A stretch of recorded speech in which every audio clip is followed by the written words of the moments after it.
Hola, muy buenas tardes para todos. Gracias y bienvenidos a nuestros sábados de historia.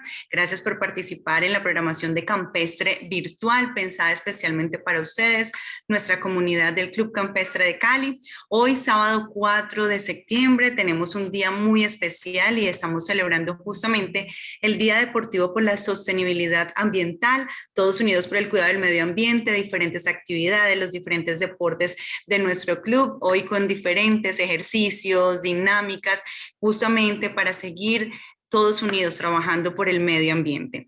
Y es que este tema es muy importante porque los cambios en el clima tienen efectos desastrosos sobre el hábitat natural y pone en peligro a muchas especies que podrían extinguirse. Entonces, hoy queremos dedicar este espacio también para que hagamos un recorrido por lo que ha pasado justamente con el cambio climático, pasado, presente y futuro. Es el nombre de nuestra conferencia del día y nuestro invitado, nuestro conferencista es Nilton Díaz. Él es ingeniero agrícola de la Universidad del Valle, es coordinador técnico en diferentes proyectos orientados a analizar impactos justamente del cambio climático y también tiene una experiencia de 6 años en la CIAT, en el CIAT como asociado de investigación. Así que es una persona que tiene todo el conocimiento. Les agradecemos a ustedes por conectarse, por estar aquí pendientes de la programación de Campestre Virtual. Nilton, muy buenas tardes, bienvenido. Gracias también por dedicar este espacio, por esta presentación que nos tiene el día de hoy y por supuesto por tocar un tema tan sensible y tan importante. Les recordamos la dinámica de nuestro sábado de historia. Vamos a escuchar a Nilton, que en esta oportunidad es nuestro conferencista, y en la parte final haremos ya las preguntas, resolveremos todas las dudas que ustedes tengan. Pueden hacerlo a través del chat o también pueden levantar la mano para habilitarles cámara y micrófono o a través de la línea corporativa, que es desde donde les estábamos enviando la invitación. Así que Nilton, buenas tardes y bienvenido.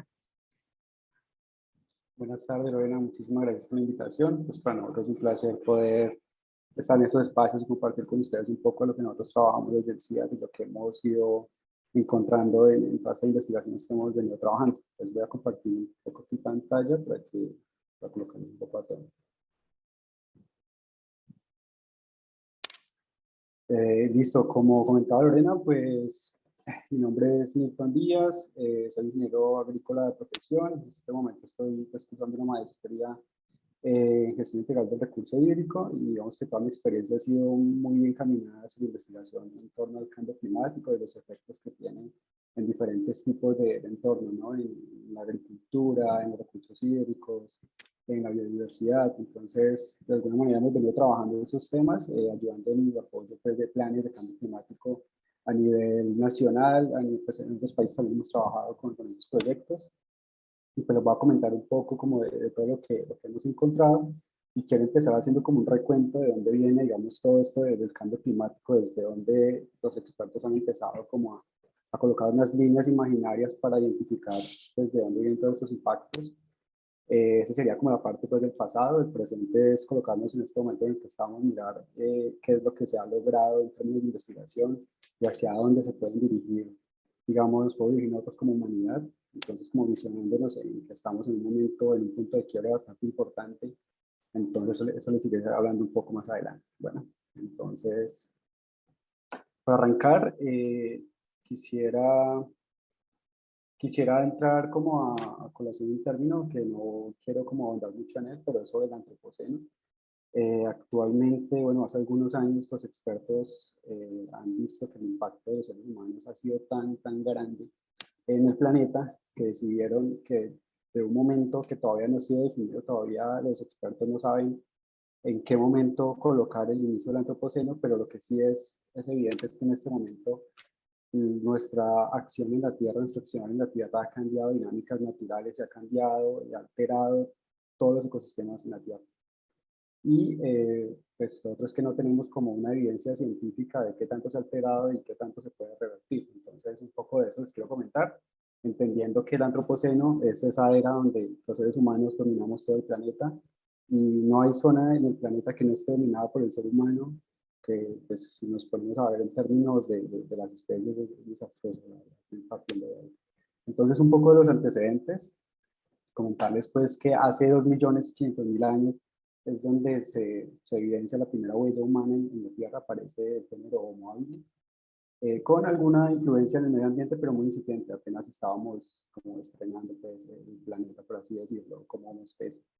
50.000 a 10.000 años atrás se habla de la extinción de la megafauna.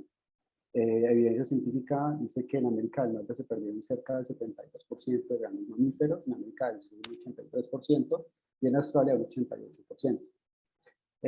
Hace 11.700 años, estamos hablando del comienzo del Holoceno, y es que según los geólogos en esa época, de esa época hacia hace algunos años, vivíamos en un estilo de jardín del Edén, por así decirlo, por hacer esa semejanza, y es que el clima era notablemente regular. La época de invierno era en época de invierno, las épocas de sequía pues eran en esas épocas, y había unas épocas muy marcadas, y digamos que en ese orden cualquier tipo de desarrollo que se hiciera pues podía contar con unas épocas bastante definidas.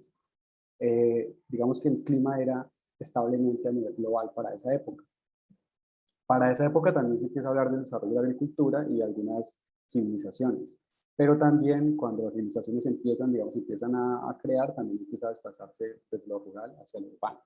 Hace 11.000 años estamos hablando entonces del origen de la agricultura, y es cuando los seres humanos, al tener ya concentraciones de personas en zonas urbanas, entonces necesitan generar alimento para mucha gente, entonces empiezan a expandirse en la agricultura. Aquí se empieza a impactar un poco los ecosistemas, porque la agricultura, al ser un poco, a gran escala, se tienen que intervenir los ecosistemas, se tiene que, de alguna manera, deforestar, tiene que intervenir, bueno, otras cosas que la verdad se sale, digamos, de las manos, y es la necesidad, digamos, de alimentar a la gente lo que lleva a esto. De 11.000 a 9.000 años atrás estamos hablando de la domesticación del ganado. Al inicio, los seres humanos éramos netamente cazadores y recolectores, pero de esta época en adelante empezamos a domesticar varios tipos de especies para tenerlos más cerca y para poder hacer un uso de estos alimentos. Empezamos a domesticar pues, cabras, ovejas, y también animales de compañía. Pero también para esta época donde ya tenemos animales cerca y donde ya tenemos puesto como más herramientas, empezamos con la parte de experimentos científicos. Se supone que desde acá se empiezan como a experimentar con todo tipo de especies y empiezan a encontrar los primeros hallazgos. Hace 8.000 años se habla entonces de la agricultura extensiva.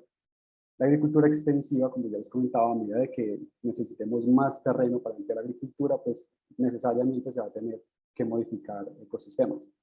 La agricultura, pues digamos, evidencias que en Europa y en Asia se tuvo que expandir primero que en el resto del planeta. Entonces, que ahí fueron los primeros efectos bastante importantes. Aunque pues digamos que tampoco la afectación es tan grande como lo que vamos a ver un poco ya para la época actual. Hace 6.500 años se habla de la producción de arroz a gran escala. Esto inició entonces en el continente asiático. Hay evidencia científica de especies o clases de arroz que datan de 8.200 años, 3.500 años atrás, y ya se empezaba a hablar de una agricultura a gran escala enfocada en el arroz. El arroz, que más adelante va a comentar que es un gran emisor de metano. Entonces, pues digamos que aquí digamos hay unos primeros indicios de alguna intervención de hombre a gran escala en este continente asiático. Para hace 3.000 a 500 años, entonces ya se encuentran los primeros suelos antropogénicos, lo que quiere decir que se encontraron suelos que evidencian un desgaste debido a las actividades humanas. También se encuentra que ya había uso de algún tipo de fertilizantes, pues, para esa época orgánicos, pero ya había un uso excesivo del suelo. En 1439, pues digamos que fue un evento bastante importante, fue el comienzo de la revolución de la imprenta. Es un evento que marcó la historia, y de aquí en adelante pues pasan muchísimas cosas. Se empieza a difundir más fácil los conocimientos, se empiezan digamos, ya se puede pasar la información de generación en generación. Entonces es una manera como de crear repositorios y de poder difundir la información mucho más fácil. Esto también respecto a todo tipo de prácticas que hacían los hombres. Entonces un poco como la forma de comunicarnos con las demás comunidades. Hacia 1543 se habla entonces de la revolución científica, surge la ciencia moderna, y es donde se dan los mayores desarrollos en matemática, física, astronomía y biología. Y todo pues en aras de transformar transformar toda la naturaleza y todo lo que necesitamos para nuestro propio beneficio. Más adelante, más atrás hasta 1678, entonces entra el carbón a jugar un papel bastante importante en la escena pues, de la humanidad, y es que nos damos cuenta que el carbón sirve como una fuente de energía. Esto indiscutiblemente más adelante, cuando ya vemos que la creación de la primera máquina de vapor tiene mucho que ver es con que ya hay una fuente de energía. Entonces, un señor Thomas Newcomen inventó el primer motor de vapor comercial que utiliza pistones y que utiliza principalmente para hundeo en las minas. Primero se usa en las minas. En 1760, hablamos que de ahí en adelante, pues,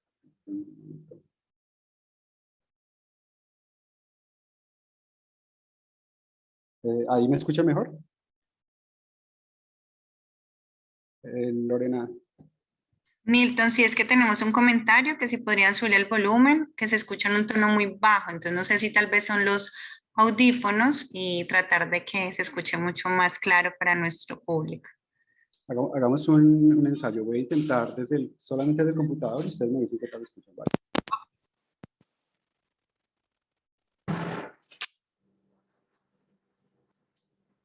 ¿Ya? Nilton, ¿puedes hablar más largo, por favor, para escuchar?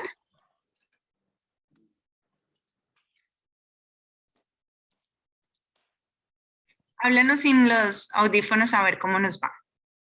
Si me acerco un poco el micrófono, creo que va mejor, ¿o no? Sí, está mejor ahí. Listo, vale. Entonces lo haremos de esta manera, ¿vale? Bueno, les hablaba entonces que la revolución industrial marcó un antes y un después, y los expertos, como les comentaba cuando hablamos de antropoceno, no definen bien dónde colocar la línea donde dice el antropoceno. Si lo colocamos en esa parte donde se origina la agricultura o donde se origina la agricultura a gran escala, o en esta parte donde después de la revolución industrial nosotros tenemos la capacidad, ahora que podemos usar combustibles como el carbón, petróleo y el gas, tenemos la capacidad de producir productos en masa, producir bienes y servicios en masa. Ellos dicen que acá hay un antes y un después, acá es donde se intensifican las emisiones de gases de efecto invernadero. Entonces, algunos dicen que esta es una época bastante importante y que acá tiene que marcarse el antropoceno. Entonces, esta es una etapa o una época que se define mucho y la encuentro mucho cuando hablan de cambio climático y donde dice de dónde hacia dónde empezó, digamos, empezando estos efectos. En 1784, entonces hay mejoras en la máquina de vapor. Algunos dicen que de acuerdo a evidencia que se ha encontrado en hielo en el Ártico, desde esta época es donde se marca un incremento bastante considerable de las emisiones de CO2 en la atmósfera. Entonces que desde acá debería partirse el antropoceno. Entonces, como les comentaba, es evidente que estamos en la época, estamos en el antropoceno, pero todavía no se colocan de acuerdo desde dónde parte. Entonces, esta es una fecha que también coincide con la patente de James Watt para la máquina de vapor, donde ya se empieza a usar ampliamente en locomotoras. En 1804 es donde la población alcanza los 1.000 millones. Esa es una época que hay que tenerla ahí como en la mente. En 1859 se encuentra pues, el primer pozo petrolero moderno construido, bueno, se construye en Estados Unidos, y desde ahí empieza como ese auge de petrolero. En 1909 se logra la producción de nitrógeno de manera artificial. Esto lo hace Haber-Bosch y logra generar nitrógeno a partir de forma artificial, ¿no? Entonces es usado ampliamente para la agricultura, ayuda muchísimo para la agricultura, es posible poder generar alimento en mayor volumen, es posible, bueno, todo lo que ayuda a los fertilizantes, pero es una época bastante importante teniendo en cuenta las emisiones que vienen también de la fertilización en los cultivos. En 1913, entonces, aquí también hay una época, aquí también marca bastante como una línea importante, y es que Ford lanza su primera línea automotriz y se compromete que para 1924 podría estar produciendo los 10 millones de automóviles. Entonces acá también es una época bastante importante teniendo en cuenta las emisiones que hay ahora en transporte. En 1914-1918, Lorena, ¿me están escuchando mal todavía? No, Nilton, yo lo escucho bien, ahí te escucho un poco mejor. Vale, o si no cambio a a unos audífonos inalámbricos, a ver si de pronto un poco mejor, ¿vale? Listo. Entonces, en 1914 a 1918 es la Primera Guerra Mundial, aquí donde se habla pues de la industrialización aplicada a la guerra. Digamos que acá hay como una ambigüedad, y es que a pesar de que se usaba la tecnología y la industrialización para la guerra, también fue una época que estimuló bastante la innovación. Y eso ha pasado pues con las épocas en las que hemos tenido este tipo de eventos. De alguna manera son desastrosos para la humanidad, pero siempre ha impulsado un poco la innovación. Después, en 1939 a 1945, la Segunda Guerra Mundial es una guerra que fue caracterizada porque fue soportada por la ciencia, tanto así que condujo a a la producción pues, de la bomba atómica.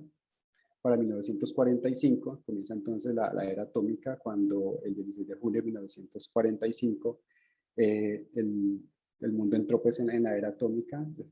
Científicos estadounidenses detonaron la primera bomba nuclear en el mundo, y este material radioactivo pues, dejó enormes rastros de los que todavía como que pues, tenemos evidencias y conocemos bastante material. De 1950 en adelante, de ahí se habla de la gran aceleración, y es que se dice que a partir de la Segunda Guerra Mundial fue donde hubo una transformación bastante profunda en la relación entre el ser humano y la naturaleza, y fue donde empezamos a extraer de la naturaleza todo cuanto podíamos. Digamos que aquí la industrialización, si antes, después de la era industrial hubo un gran auge, de aquí en adelante se masificó, de aquí en adelante los procesos empezaron a ser mucho más amplios. Entonces, es una época también bastante importante, y si nosotros nos vamos un poco atrás o los que tenemos algo de memoria nos damos cuenta que hubo una aceleración. O sea, digamos que hasta esta época el avance en la ciencia y la tecnología no era tan grande, y la curva subió muchísimo a lo que es ahora en día. Vemos pues todo lo que se ha creado desde esa época hasta ahora. Entonces, de ahí en adelante se habla de la gran aceleración. Aparecieron muchos materiales nuevos, aparecieron materiales plásticos, aparecieron materiales sintéticos. Entonces todos esos compuestos hay que tenerlos en cuenta para lo que vamos a hablar ahora un poco más adelante. En 1963 fue el Tratado de Prohibición Limitada de Ensayos. La Unión Soviética, el Reino Unido y Estados Unidos firmaron un tratado que prohíbe las detonaciones nucleares en la atmósfera, en el espacio exterior y bajo el agua. Es una época también bastante importante en ese sentido. Perdón, acá me pasé. Para el año 2000, entonces, vuelve a entrar a la escena el antropoceno. En este momento, dos señores, Paul Crutzen y Eugene Stormer, proponen que estamos en la época del antropoceno, y para cuando ellos lo traen a la comunidad científica ya hay demasiada evidencia de que efectivamente estamos en una época donde, digamos que la actividad de nosotros ha marcado un antes y un después en todas las interrelaciones con la naturaleza. Entonces tiene mucho sentido y tiene muy buena acogida en la comunidad científica el término antropoceno, y aquí en adelante ya digamos que es un término que es acuñado. Para el año 2014, para el año 2011, la población alcanza los 7.000 millones. Para el año 2014 el dióxido de carbono cruza las 400 partes por millón. Los niveles de dióxido de carbono que se acumulan en la atmósfera para la época del Holoceno, para esa era de 280 partes por millón. Entonces estamos llegando casi que al doble de esa acumulación de CO2 atmosférico. Entonces ahora, apenas terminemos esta parte, les comentaré por qué es tan importante tener esos datos en mente. En el 2015, entonces, se establecen unas metas, unos objetivos de desarrollo sostenible, unas metas globales. En septiembre del 2015 se reúnen en las Naciones Unidas pues, países de todo el mundo en una cumbre histórica para acordar estos objetivos de desarrollo sostenible que aplican para todas las naciones, y se crea un marco para acabar la pobreza y contribuir también al desarrollo económico, pero dentro de unos límites planetarios. Entendiendo, digamos que lo que nos da a nosotros ese término del antropoceno es entender que nosotros estamos causando unos efectos bastante importantes en el planeta, pero que el planeta tiene unos límites, que el planeta no es muy flexible, que si nosotros nos aprovechamos mucho de él, no va a haber un momento en el que nosotros dejemos de hacerle cosas y digamos que el planeta retorne a un estado inicial. Eso no va a pasar. Entonces hay que entender que el planeta tiene unos límites respecto a todo lo que nosotros hacemos en la contaminación, unos límites a la emisión de gases de efecto invernadero, bueno, toda la actividad del hombre, teniendo en cuenta que es el hombre el que más está induciendo en los cambios en la Tierra. Entonces, esa parte como para explicarles un poco de dónde viene todo lo que les seguiré comentando de aquí en adelante. Quería traerles este mapa, me gusta traer este mapa mundi porque muestra un poco cómo ha cambiado la temperatura en el planeta desde 1880 hasta el 2014, tengo en este caso, es una recreación que hace la NASA, de acuerdo a los datos que ellos han venido trabajando, y lo que hace el mapa es que me muestra dos escalas de colores, una que está desde lo amarillo hasta lo rojo y una que está desde el azul claro hasta un azul oscuro, mostrando un cambio en la temperatura, un delta. Ese cambio, cuando se va tornando en un color rojo, quiere decir que se ha modificado la temperatura hasta 2 grados Celsius, y cuando se va por encima y cuando va hacia un grado azul oscuro, quiere decir que ha bajado hasta menos 2 grados respecto a la temperatura inicial. Entonces, tomemos un momento para ver estos cambios.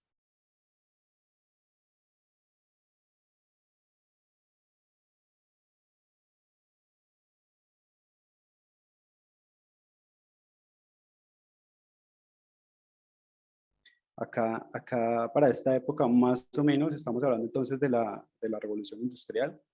Entonces un poco para darnos a la idea que de aquí en adelante y desde lo que les comentaba ahora y cuando empezó esa gran aceleración, se dice que fue cuando los gases de efecto invernadero empezaron a emitirse en mucha más magnitud. Entonces fijémonos de acá en adelante lo que va pasando con la temperatura a nivel global. Estamos en 1990, el año 2000 y el año 2014. Entonces se podrán imaginar un poco cómo ha ido cambiando la temperatura por medio del planeta, en ese sentido, ¿no? También, pues, yo creo que lo podemos evidenciar todo el tiempo. Cada año rompemos récord en el año más caluroso. Digamos que este año ha sido un poco más flexible en ese sentido porque estamos en una época de fenómeno de la niña, entonces de pronto eso ayuda a que la sensación térmica no sea tan alta. Pero cada año estamos rompiendo los récords en incremento de la temperatura. Para entender un poco el cambio climático, entonces tenemos que entender qué son los gases de efecto invernadero, qué pasa con los gases de efecto invernadero. Entonces, para identificar, pues hay tres tipos de gases de efecto invernadero que son como los más abundantes, bueno, en realidad son cuatro, que sería el vapor de agua, el dióxido de carbono, el metano y el óxido nitroso. Entonces, acá hablando un poco del dióxido de carbono, es el que se emiten, digamos acá en este primer dibujito, es el que se emite por parte pues, del transporte, de los aviones, de los barcos, de los carros, es el que podemos emitir así. En la producción del cemento también se emite bastante CO2, en la quema de la biomasa, cualquier tipo de biomasa vegetal, la quema de caña, la quema de un bosque, la quema de cualquier tipo de biomasa vegetal, el consumo de combustibles en calefacción, las chimeneas y la deforestación. Resulta que los árboles tienen la capacidad de capturar el CO2 y fijarlo al suelo, pero no todo el CO2 se fija directamente al suelo, otro queda en las plantas, otro queda, digamos, en el tronco, queda en las ramas, y cuando se corta un árbol, ese CO2 que estaba ahí en el árbol se libera a la atmósfera. Entonces, digamos que es un doble daño que hacemos con la deforestación. Primero se está emitiendo el carbón que ya estaba guardado, el carbono que estaba guardado dentro del árbol, pero también se está evitando que se absorba carbono más adelante. También la incineración de los residuos sólidos. Aquí, respecto a lo que tiene que ver con metano, aquí la ganadería es uno de los principales protagonistas. La emisión de metano por fermentación entérica, pues todo el proceso de digestión que hacen los rumiantes genera unos efectos bastante importantes. Y si a la ganadería le sumamos la práctica de una ganadería extensiva, entonces estamos hablando que muchas veces para extender la ganadería es necesario deforestar algunas zonas, es necesario cambiar el uso del suelo, lo que genera que haya, como les comentaba ahora, como una doble exposición. Entonces, se estaría emitiendo por parte de fermentación entérica y también se está dejando de capturar carbono por biomasa. Biomasa, pues, son los árboles, los arbustos y esto, ¿no? La industria del petróleo también es una fuerte emisora de metano. Los humedales, en este caso los humedales también entra a participar bastante. El arroz cuando se inunda es un fuerte emisor de metano. La digestión anaerobia de residuos sólidos y líquidos. Las industrias de gas natural, los incendios de cultivos también aparte de CO2 emiten metano. Y el óxido nitroso, uno de los grandes protagonistas del aporte de óxido nitroso es el uso de fertilizantes nitrogenados. Como les comentaba, para la época donde se crearon los fertilizantes sintéticos, pues fue bastante importante porque nos dio la oportunidad de generar alimento para mucha más gente, de poder generar los mejores rendimientos de cultivos en unas zonas más pequeñas. Entonces eso está genial porque podemos alimentar mucha gente en una zona más pequeña, pero también tiene repercusiones bastante importantes. Es que cuando no se aplican las cantidades necesarias, ese óxido nitroso se emite a la atmósfera por medio de volatilización o se lixivia. Entonces, acá es importante empezar a hablar de estrategias de uso eficiente de fertilizante. La idea es entonces darle a la planta o al cultivo lo que necesita, solamente lo que necesita, y no generar excesos que vayan a generar esta concentración de óxido nitroso que luego va a ser nocivo para nosotros mismos. También la quema de combustibles fósiles, el uso del suelo y la combustión del transporte también tiene que ver con el óxido nitroso. Un poco para entender entonces la relación que hay entre los gases de efecto invernadero y el calentamiento de la Tierra y el cambio climático, hay que entender un poco cuál es la relación de esto, ¿no? Entonces, resulta que en la atmósfera, en la capa de la atmósfera, hay unos gases de efecto invernadero que son muy importantes para nuestra subsistencia en la Tierra. Esta capa lo que hace es generarnos como una pequeña cobijita, digámoslo así, que nos mantiene la temperatura de la Tierra a un promedio de 16 grados Celsius.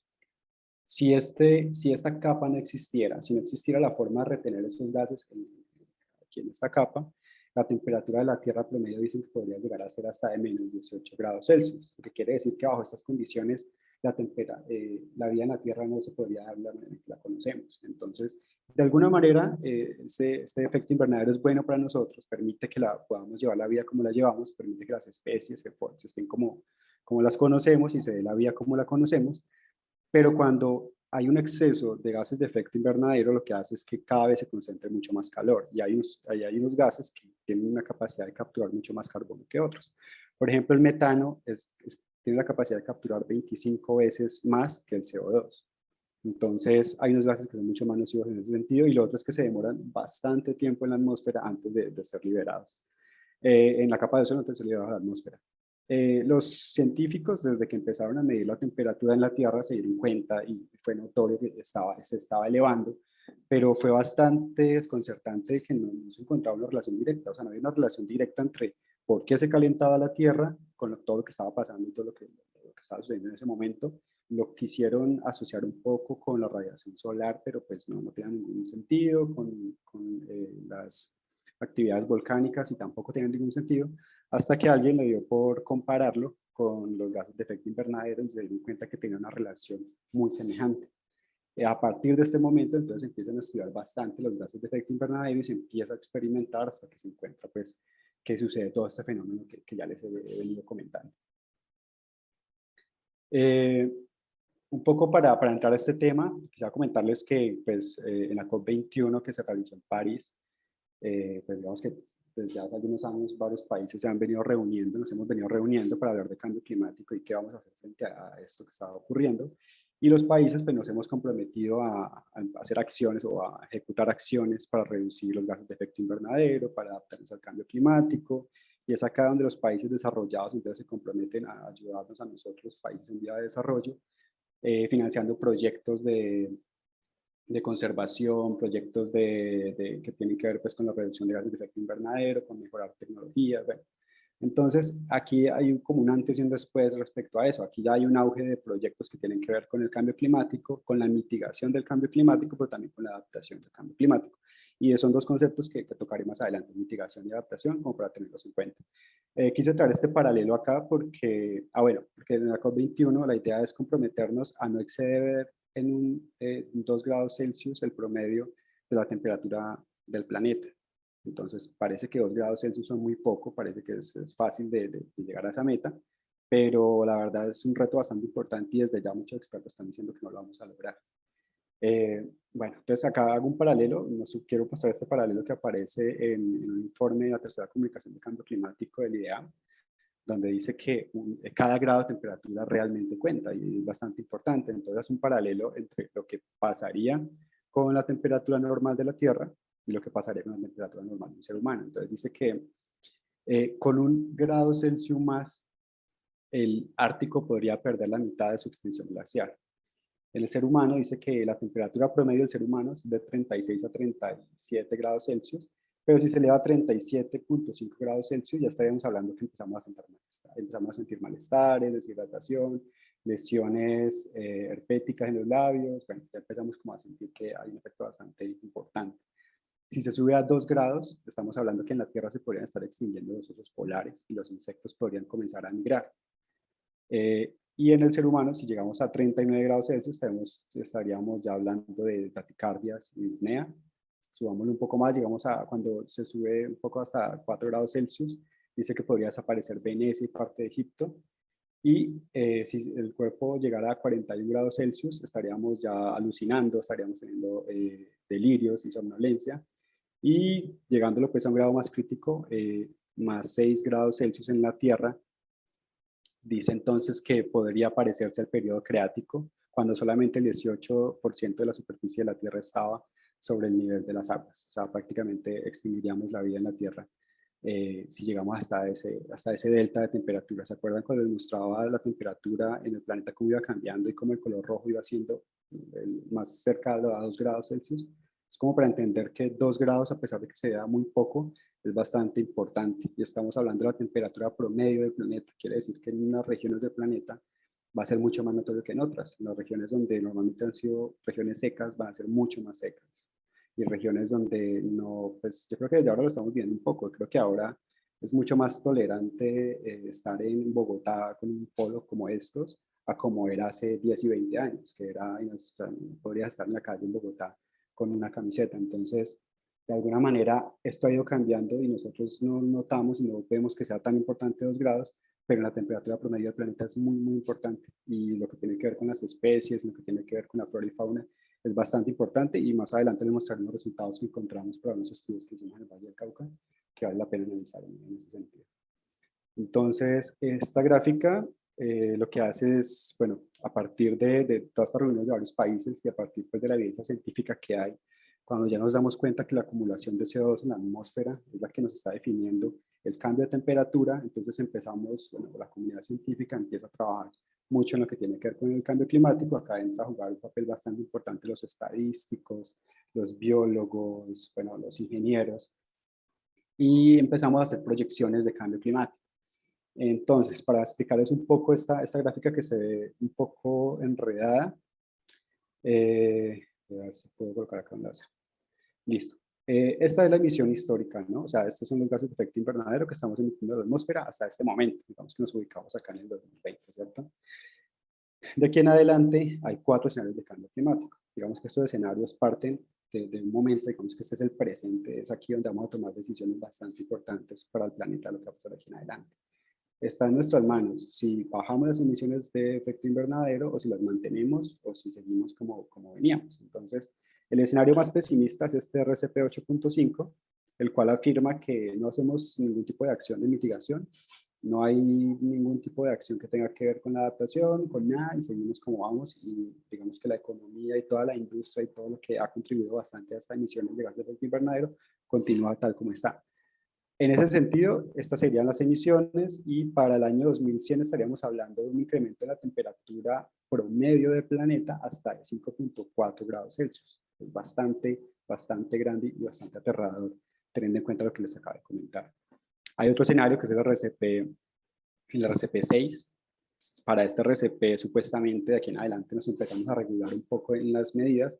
Y este es un RCP donde dice que no hay aplicación de medidas de mitigación, sino que más bien se reducen o se mantienen las emisiones como están hasta el momento. O sea, ya hay un impacto bastante fuerte de los gases de efecto invernadero. De aquí en adelante seguimos como vamos, pero digamos que hasta aquí seguimos emitiendo. Emitimos lo mismo que hemos emitido durante estos años. El RCP 4.5 y 2.6 son un poco más optimistas. El RCP 4.5 lo que dice es que sí se aplican medidas de mitigación, se empieza a trabajar bastante en las medidas de mitigación, pero de alguna manera es como una transición de lo que hemos venido manejando hacia un desarrollo un poco más limpio. El RCP 2.6 lo que dice es que a partir de este momento, pues es un escenario bastante utópico y es donde quisiéramos llegar, pero es bastante difícil. Es decir, como que a partir de este momento dejamos de emitir gases de efecto invernadero, nos convertimos a un desarrollo económico limpio, hay 0 emisiones, pero además de que hay 0 emisiones, entonces empezamos a financiar mucho más proyectos de conservación y empezamos a mitigar, a absorber todo ese carbono y todos esos gases que están en la atmósfera. Si eso pasara, entonces para el año 2100 la temperatura promedio del planeta solamente subiría hasta 2.3 grados Celsius. Entonces un poco para entender estos mamarrachos que salen mucho en lo que tiene que ver con cambio climático, cuando le encontramos más proyecciones, empiezan a hablarnos de escenarios y RCP, bueno, todo esto se traduce más o menos en lo que les comentaba.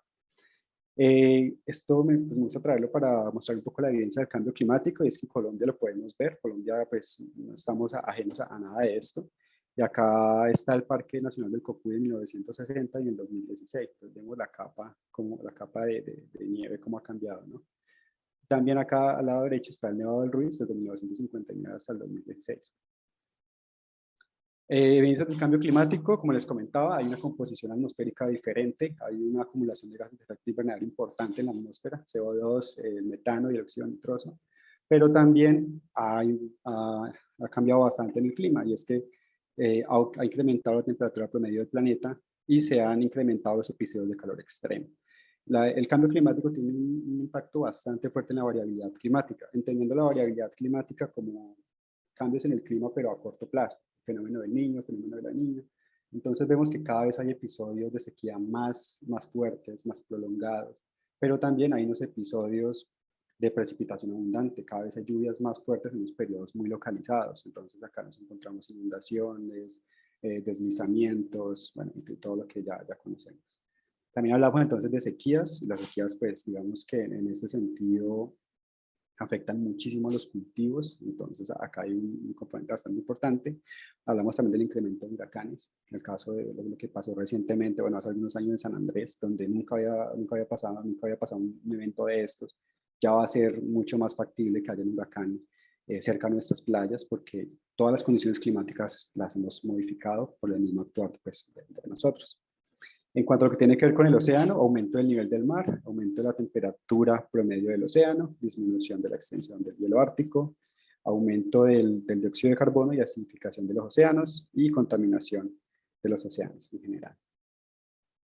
En los ecosistemas hay un deterioro de la calidad de agua bastante importante, y eso también, también hay una reducción en la disponibilidad del agua, lo que ha conllevado a que las especies empiecen a migrar, que algunas especies no toleren este tipo de cambios.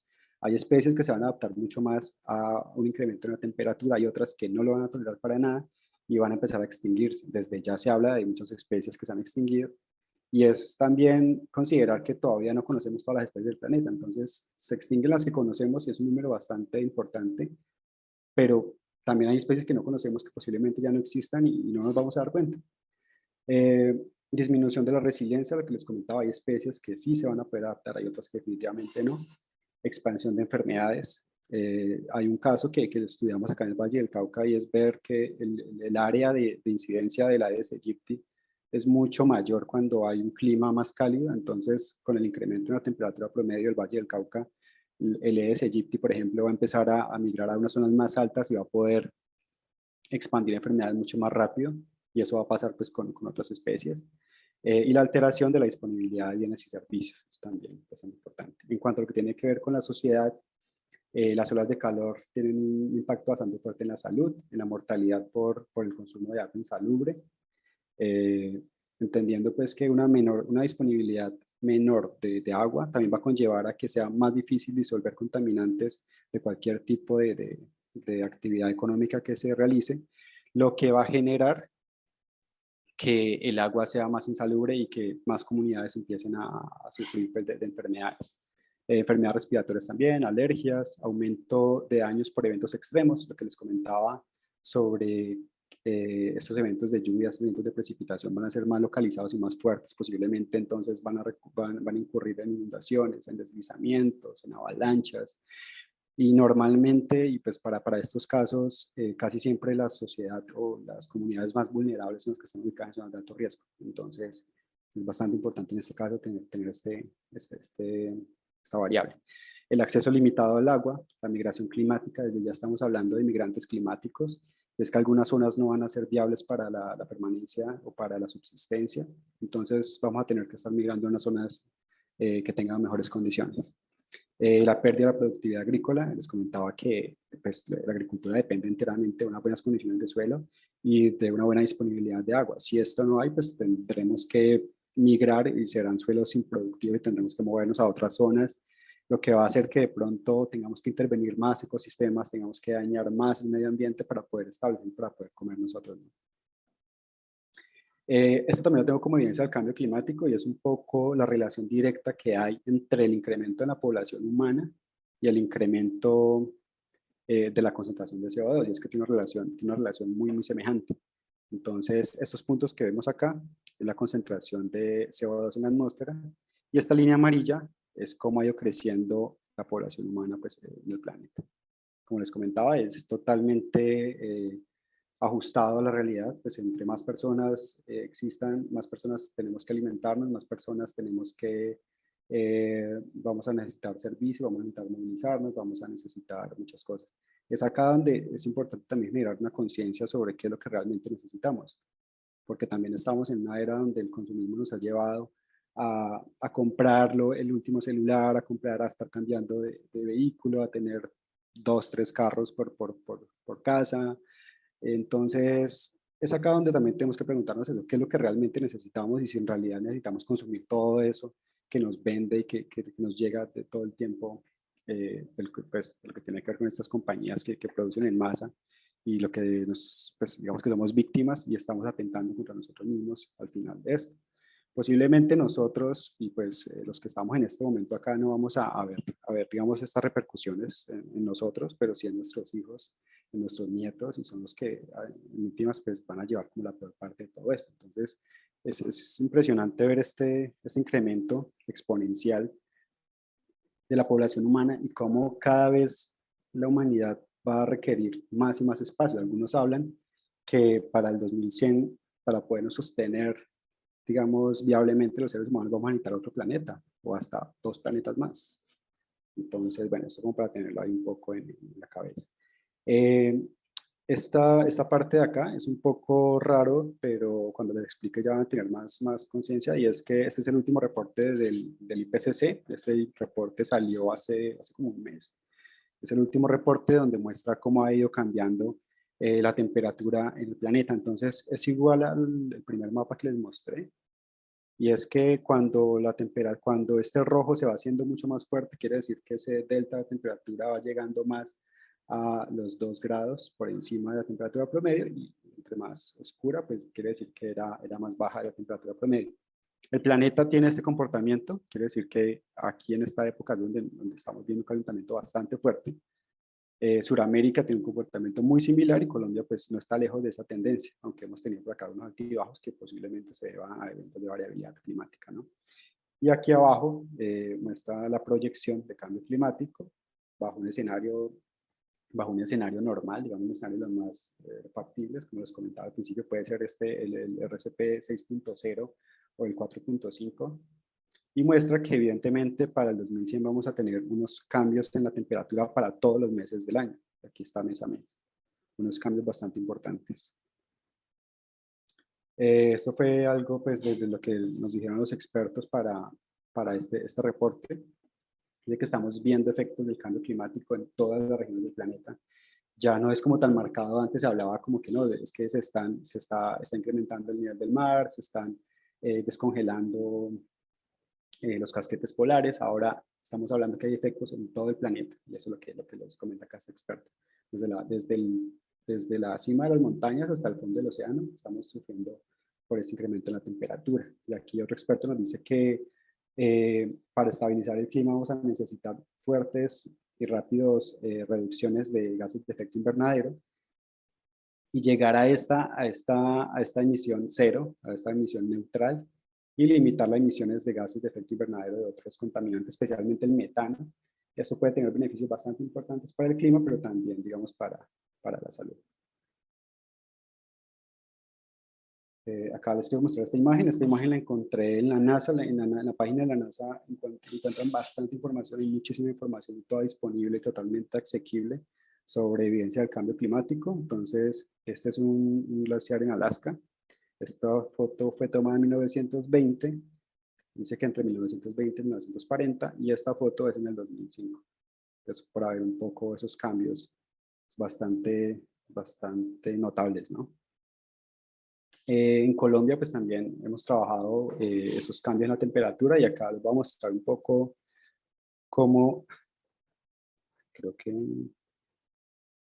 bueno, no sé qué pasó con esta parte. Bueno, era un mapa didáctico donde lo que hacía era mostrar cómo iba a ser, cómo iba el cambio en la temperatura y cuáles eran las regiones que iban a tener un incremento en la temperatura más notable, pero entonces los muestro más adelante con el Valle del Cauca, ¿vale? Importante entonces en lo que tiene que ver con el cambio climático, importante para poder tomar decisiones de mitigación es entender cuáles son nuestras emisiones, dónde nos estamos emitiendo más.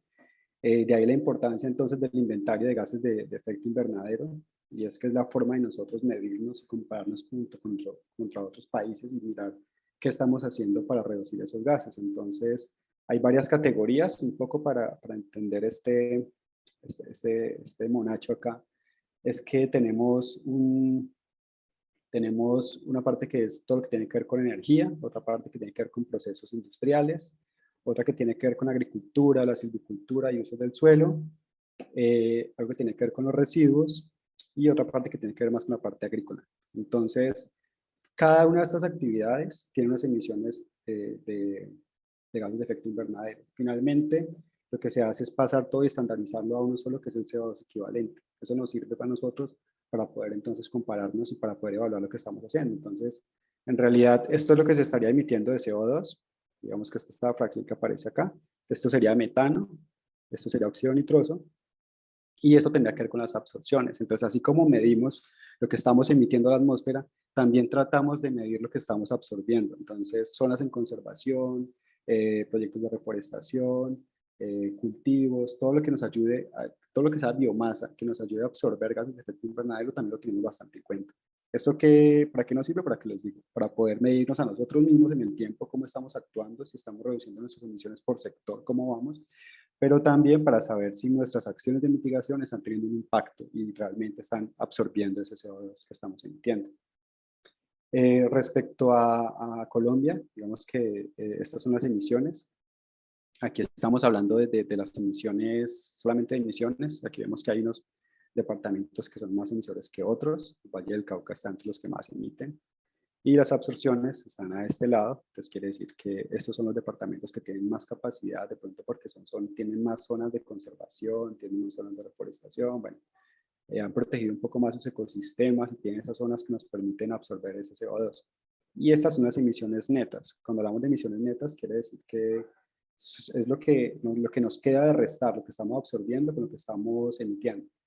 Entonces, finalmente, en un balance general, estos son los departamentos que más emiten. Y ahí pues el Valle del Cauca, que lo podemos ver resaltado, somos uno de los que más emite. Lo que tiene que ver pues con el Valle del Cauca, esto lo tomé de unos inventarios que estuvimos haciendo para varios municipios. En el Valle del Cauca, bueno, tiene que ver con Cali, la mayor emisión, el 35% se da por el uso del automóvil, en Palmira la quema de caña, en Buga por las industrias y en Tuluá el sector afolo, que este es lo que tiene que ver con el cambio del uso del suelo.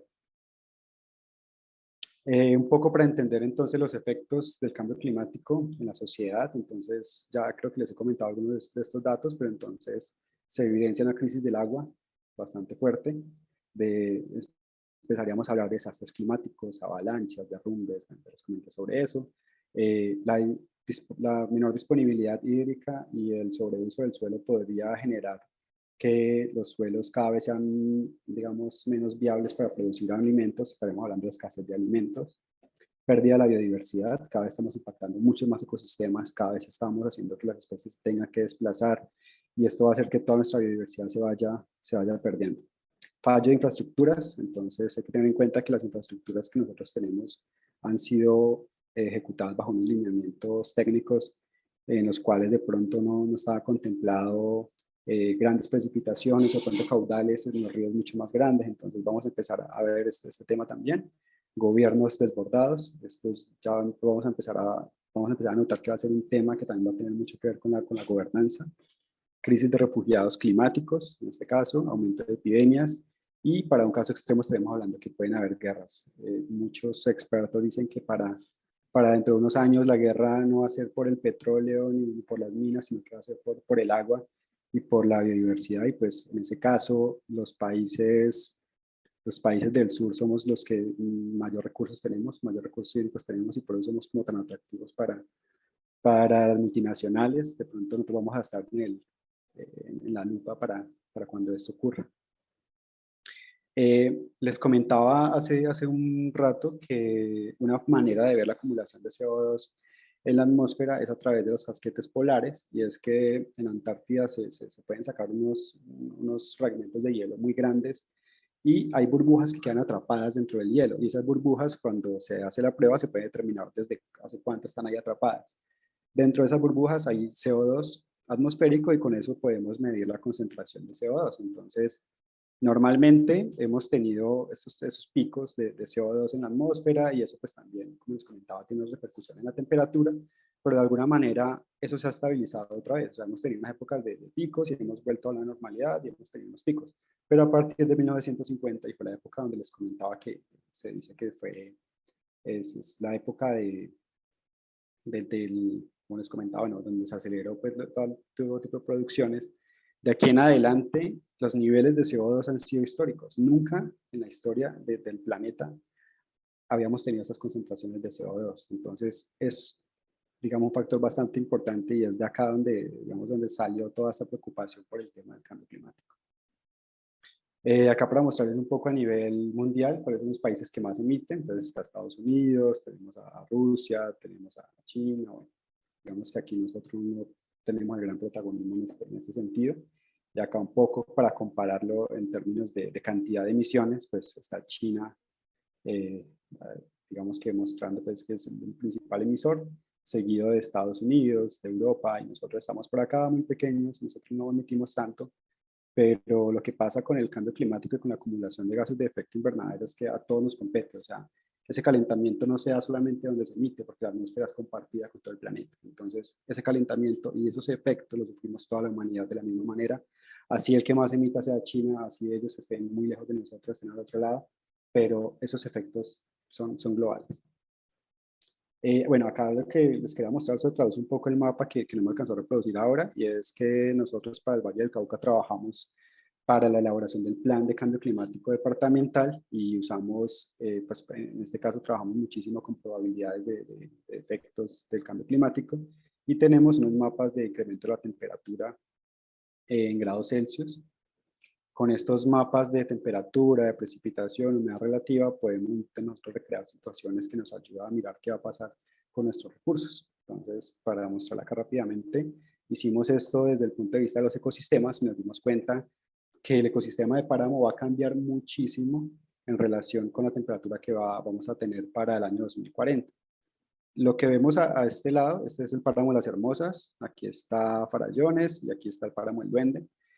La parte que se ve en rojo es lo que va a cambiar de unidad climática. Esa área, para esas condiciones de clima, para ese año, que están proyectadas con un escenario RCP 4.5, que es un escenario para nada pesimista, es un escenario bastante realista y un poquito optimista. Esa zona roja se va a perder en unidad climática. Quiere decir que las condiciones de clima idóneas para la permanencia de las especies que mantienen en esa zona, en esos páramos, van a cambiar y ya no van a ser las mismas. Algunas especies, como les comenté, se van a adaptar y van a poder sobrevivir. Hay otras que definitivamente no lo van a poder hacer. El caso, digamos, para el Valle del Cauca es bastante preocupante en el Duende. Según esto, casi toda esta zona roja que aparece acá es zona que va a perder idoneidad climática. En este caso, las especies que no alcancen a sobrevivir, digamos, a eso, que no se alcancen a adaptar, que tengan poca capacidad de resiliencia, se van definitivamente a extinguir. Y el páramo, como se conoce, bajo las condiciones que se conoce actualmente, va a cambiar definitivamente. Y acá está un poco Farallones, que ese sí, digamos que nos pega un poco porque lo conocemos mucho más los caleños, ¿no? Entonces, este como que sí lo sentimos más cercano, pero que igual las Hermosas es un páramo bastante lindo que también va a perder bastante, ¿no? Pegar con la climática. Y aquí hice un resumen de algunas especies que también se evaluaron. Lo que hacemos con estos modelos matemáticos es mirar cuáles son las condiciones de vida idóneas para la especie y mirar cómo va a cambiar con el cambio climático. Entonces nos damos cuenta que para esta especie entonces de anfibio, casi que todo lo que tiene que ver con las Hermosas no va a poder ser apto para su permanencia. Depende de la capacidad de resiliencia que tenga esa especie, pues va a poder permanecer ahí. Acá en Farallones vemos que solamente la zona más alta va a permanecer idónea para esta especie. Posiblemente la especie tenga que emigrar a zonas más altas, lo que va a hacer que cambie totalmente la dinámica del ecosistema. Entonces aquí va a pasar, aquí pues el mapa igualito pues como para esta especie de loro, para esta especie de planta, pues mira que el efecto no va a ser muy grande.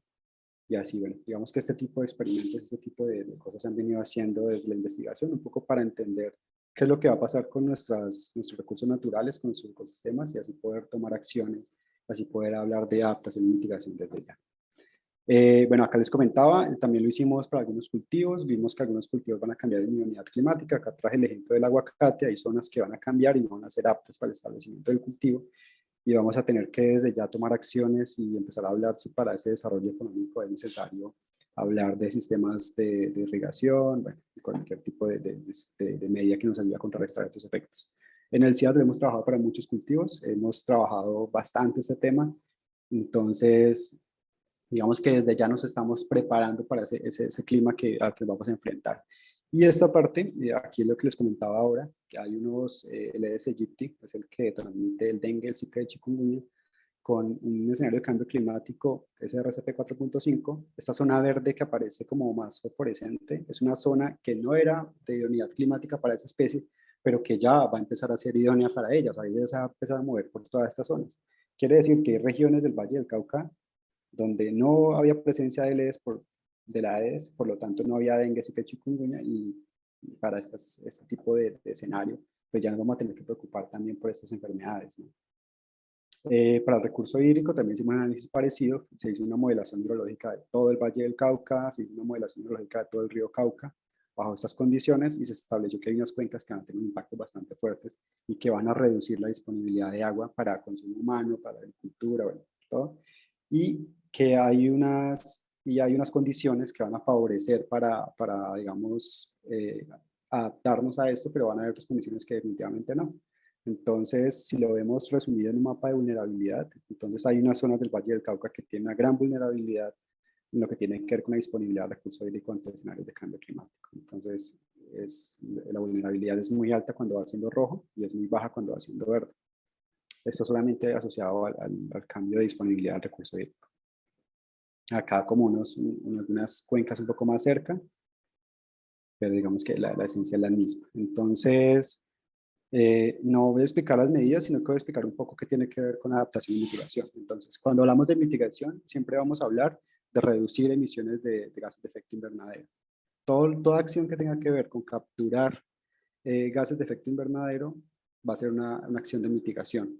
Entonces, reforestar, declarar una zona como parque nacional, conservar, todo eso va a contribuir a que se capture carbono. Pero también mitigación es dejar de emitir. Entonces, la transformación de tecnologías hacia unas tecnologías mucho más limpias, por ejemplo, dejar de usar tanto el carro y empezar a usar un poco más la bicicleta, estamos dejando de emitir, estamos mitigando un poco. Esto desde cualquier tipo de escala va a ser llamado mitigación. No importa si lo hace una empresa que emita toneladas y toneladas de CO2, pues sería ideal que ellos fueran los que primero se transformaran a tecnologías limpias, pero el cambio que ellos hagan va a valer tanto como lo que nosotros podamos hacer desde nuestra individualidad. Eso lo llamaríamos mitigación, solamente lo que tiene que ver con reducción de gases emitidos a la atmósfera, teniendo en cuenta que hay un daño pues, bastante grande del que ya hemos estado hablando.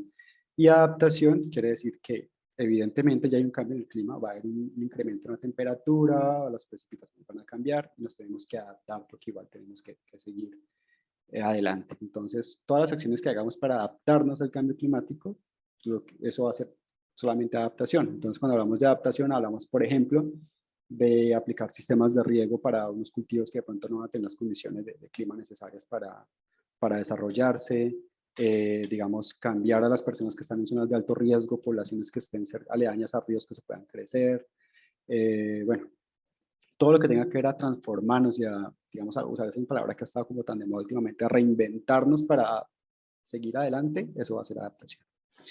Para el Valle del Cauca también se propusieron algunas medidas de adaptación y desde ya se están trabajando en ellas. Fortalecimiento de estrategias de pago de servicios ambientales, quiere decir pagar a las personas que tienen zonas que se pueden conservar para que las mantengan conservadas, ya que ellas nos van a ayudar a capturar carbono.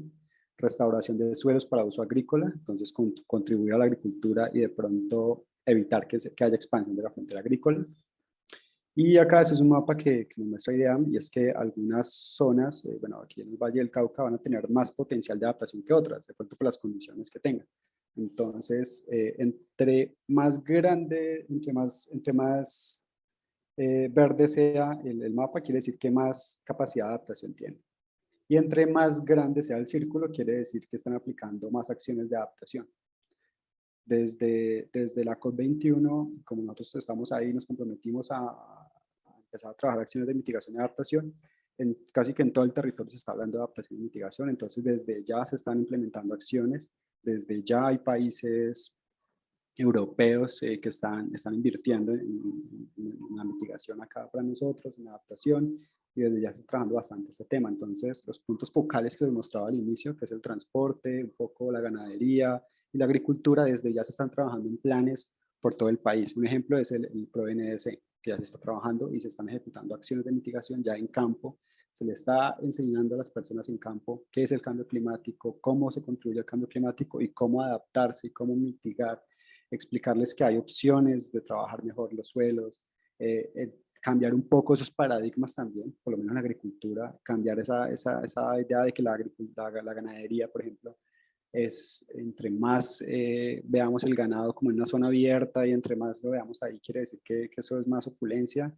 Y de pronto el ganadero hace muchos años, lo comentaba un productor, cuando estaba en una zona y de pronto había mucho árbol y mucho arbusto, decía como que la finca estaba abandonada, porque había mucho rastrojo y bueno, mucha maleza, pero desde ya hay que cambiarle esa idea y entender que todo eso se puede aprovechar para un uso más sostenible y para una práctica más sostenible. Entonces se está hablando, por ejemplo, de ganadería regenerativa. Es una manera de mitigar, pero también de adaptarse al cambio climático, porque el cambio climático y el incremento de la temperatura también tiene una incidencia bastante fuerte en la producción de la ganadería, en ese caso que les comentaba. Entonces, entendiendo mitigación y adaptación, como les comentaba, mitigación hablando pues de eficiencia energética, mejor uso de energías renovables, electrificación de procesos industriales, empezar pues a cambiar esa mentalidad de transporte, de pronto usar un poquito más la bicicleta, 1 o 2 días a la semana, bueno, empezar así a cambiar un poco nuestras formas de relacionarnos con el entorno, y adaptación, todo lo que tiene que ver con asumir estas nuevas condiciones del planeta, ¿no? Como les comentaba ahora. Acciones se pueden hacer, siempre me gusta como darle a entender a las personas que no debemos dejarle todo al gobierno, no debemos dejarle todo a los países que ellos solucionen. Nosotros también podemos cambiar un poco nuestras prácticas.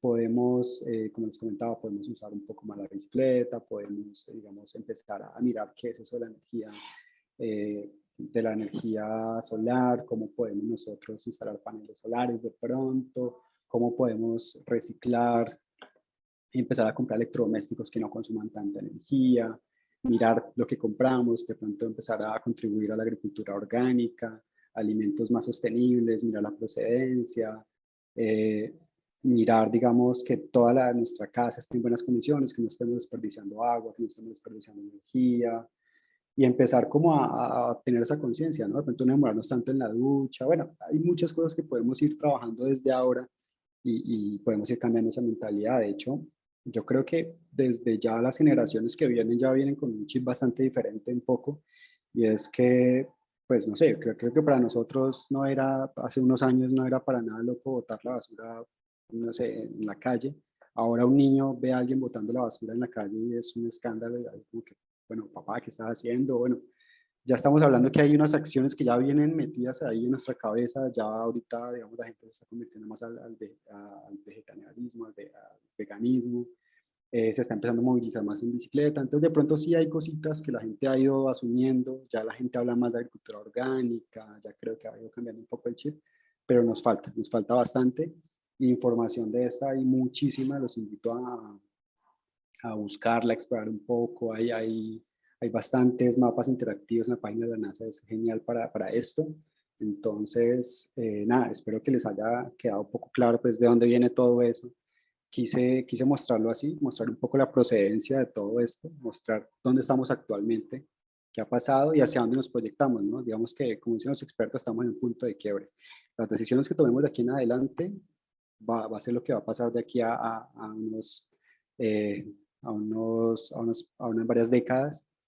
Posiblemente, como les comentaba, nosotros no vamos a sufrir esos efectos tan notorios, pero pues la idea también es dejarle un planeta mejor a nuestros hijos y que la vida en el planeta continúe y nosotros de pronto cambiar un poco y de pronto no dar tantos pasos en falso como lo que hemos hecho últimamente. eso es lo que les quería mostrar. Entonces, por favor, si tienen alguna pregunta, estaré aquí muy pendiente. Profesor Díaz. Gracias. Gracias. Lorena, ¿podría hablar? Claro que sí, adelante, por favor. Gracias.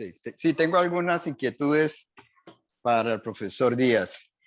En ese gráfico histórico de las temperaturas en el planeta, él arranca de 1880. A mí me parece extraño, yo he visto ese gráfico antes, me parece extraño que no se registren las temperaturas en el planeta que tuvieron lugar después de las erupciones del volcán Krakatoa en Indonesia, que afectó el clima en el mundo. Pero en ese gráfico no aparecen. Entonces, si tiene alguna explicación para ello, me gustaría oírla. Es la primera pregunta que quiero hacerle, pero le doy la oportunidad de que responda. No, mira que en la información que se encuentra cuando, digamos que la NASA es un repositorio de información climática bastante denso y digamos que la posibilidad de hacerlo por imágenes satelitales nos ha ayudado muchísimo en la investigación. Pero siempre que he visto la mayor cantidad de información hacia atrás, la que he podido reconstruir, está desde esa época. Entonces, la verdad, no tendría una explicación. O sea, nunca me había preguntado por qué siempre desde esa época, pero siempre está así, el repositorio siempre está de esa manera. Sería una buena pregunta para poderla consultar, poder investigar un poco más a fondo. Pero no sabría cómo, no sabría por qué es esa fecha exactamente. Ok, bueno, gracias. Tengo una segunda. Adelante. En la gráfica del Valle del Cauca, donde se presenta el departamento como uno de los principales emisores de gases de efecto invernadero, a un efecto neto, después de restar lo que secuestra de CO2, aparece la caña de azúcar, lo que sugiere que la caña de azúcar es responsable de que el departamento tenga un exceso de producción de gases de efecto invernadero, que es la caña de azúcar. Yo no comparto esa visión, pero tengo que aclarar, para poder hablar un poco más, tengo que aclarar que estoy con usted alineado en la necesidad de acabar con las quemas de la caña de azúcar. Donde difiere mi opinión de lo que aparentemente sugiere su gráfico es que el efecto de la quema de la caña de azúcar tenga ese impacto que pretende mostrar el gráfico. ¿Y por qué lo digo? Porque usted, si consulta a sus colegas del centro de Cenicaña, el Centro de Investigación de la Caña de Azúcar, conocerá de primera mano que el cultivo la huella de carbono del cultivo de la caña de azúcar es muy favorable por encima de cualquier cultivo. Es cosa sabida que una hectárea de caña de azúcar tiene más toneladas de biomasa que un bosque. Entonces, lo que secuestra de CO2 de la atmósfera, la caña de azúcar, supera con creces lo que se pueda producir en las quemas accidentales o planeadas y aún en el proceso fabril y en el proceso agrícola. Entonces, sí me intriga un poco que aparezca ese mapa donde está la caña de azúcar y se sugiere que es el responsable de que el Valle del Cauca sea un emisor de gases de efecto invernadero. ¿Qué comentaría usted al respecto? Pues mira, Octavio, cuando se hacen este tipo de balances, se está haciendo un seguimiento completo de todas las actividades que se hacen en el departamento. Entonces, no solamente es la instalación del cultivo, y sí, o sea, es verdad, un cultivo durante su época, su etapa pues, de crecimiento y durante el tiempo que está establecido, tiene la capacidad de absorber carbono, pero lo que les comentaba, en el momento de la cosecha se libera también carbono. Entonces, hay un poco como que se va desbalanceando un poco, ¿cierto? Lo siguiente también es la fertilización y el cambio del uso del suelo. Cada vez que nosotros cambiamos un cultivo, así sea que estemos hablando de un monocultivo, Cada vez que estamos cambiando, estamos cosechando, estamos volviendo a resembrar, ese cambio que le hacemos al suelo está generando emisiones. Entonces ya tenemos emisiones.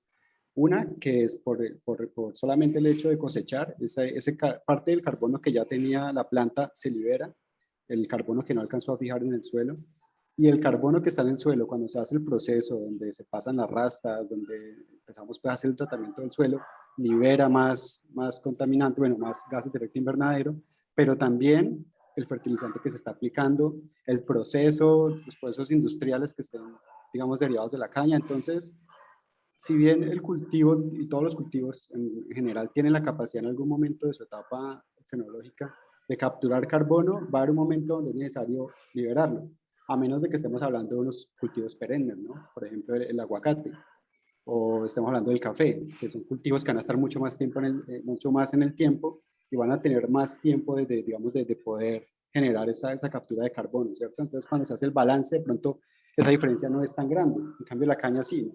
Va a haber un momento donde va a estar capturando, pero si luego hacemos todo el balance, va a subir las emisiones. Y es lo que dispara las emisiones para el Valle del Cauca. Y ese gráfico que les mostraba, por ejemplo, lo que muestra la idea cuando comparamos entre todos los departamentos. Si nos vamos a la fuente, la mayor carga de emisiones en el Valle del Cauca está por el monocultivo de la caña. Y así para cada departamento tiene sus condiciones que lo hacen más emisor que otro.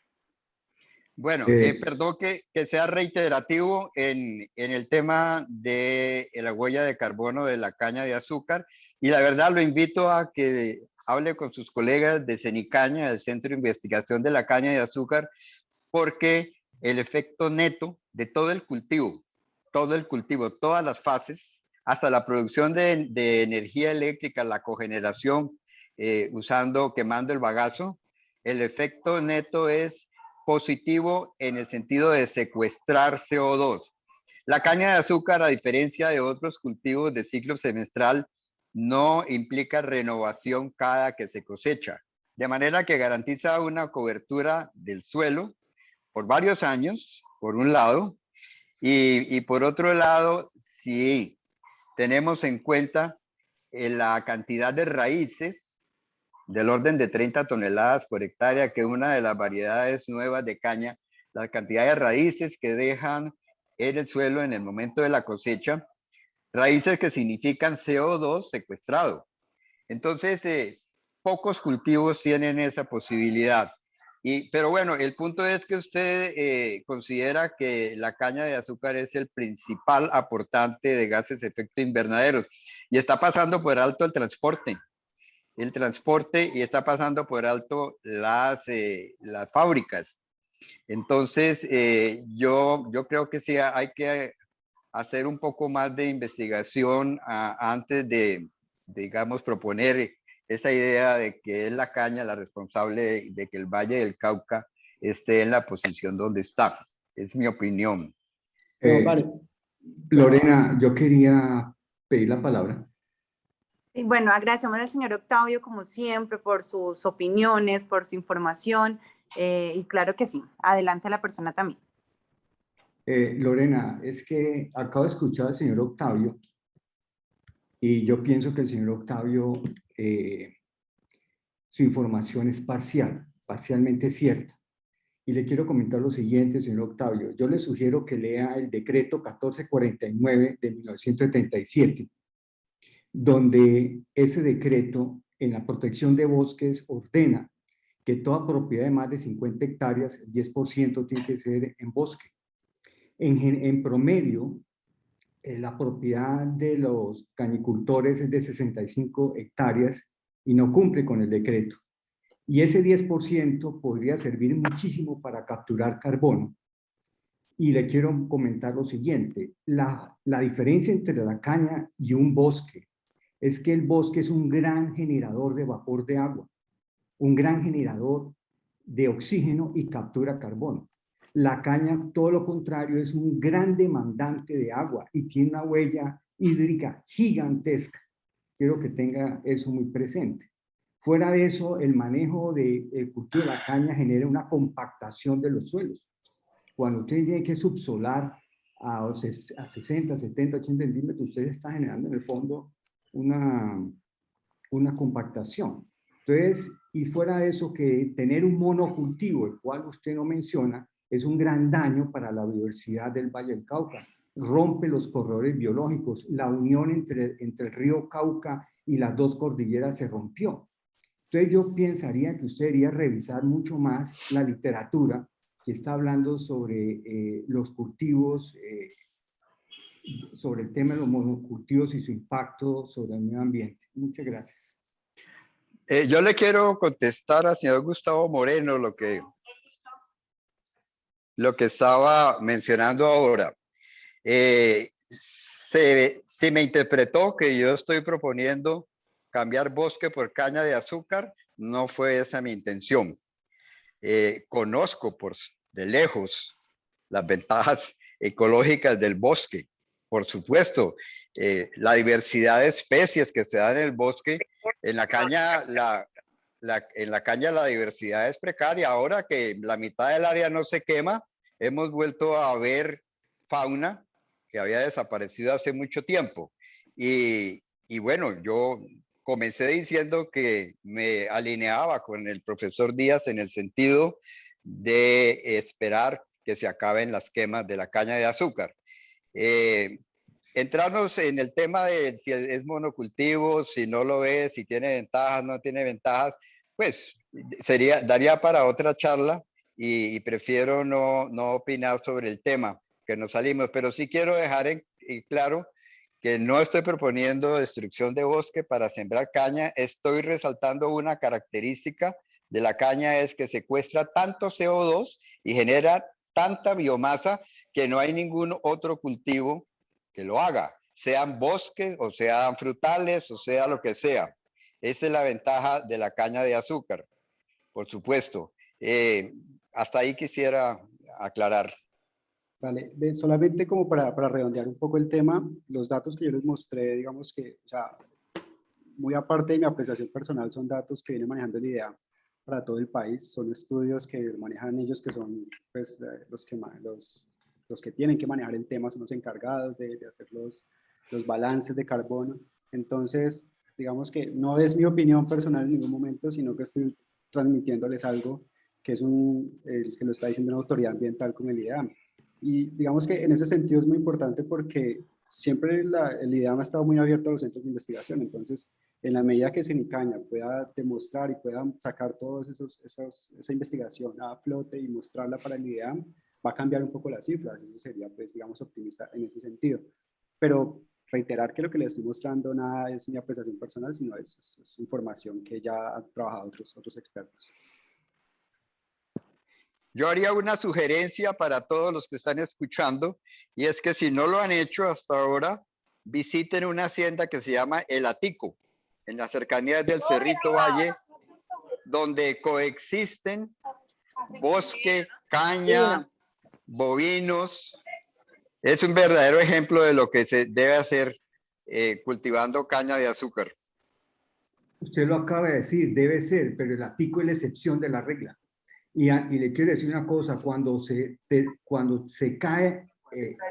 inicia el régimen cubano en el año 60, es cuando se expande el sector cañicultor en el Valle del Cauca. Y para existir más de 200.000 hectáreas de caña de azúcar, tuvieron que tumbar bosque. Eso es evidente, lo tuvieron que tumbar. ¿La plazoleta de los toldos? Entonces, yo lo que creo, señor Octavio, es que usted tiene que entender que la caña de azúcar no es viable.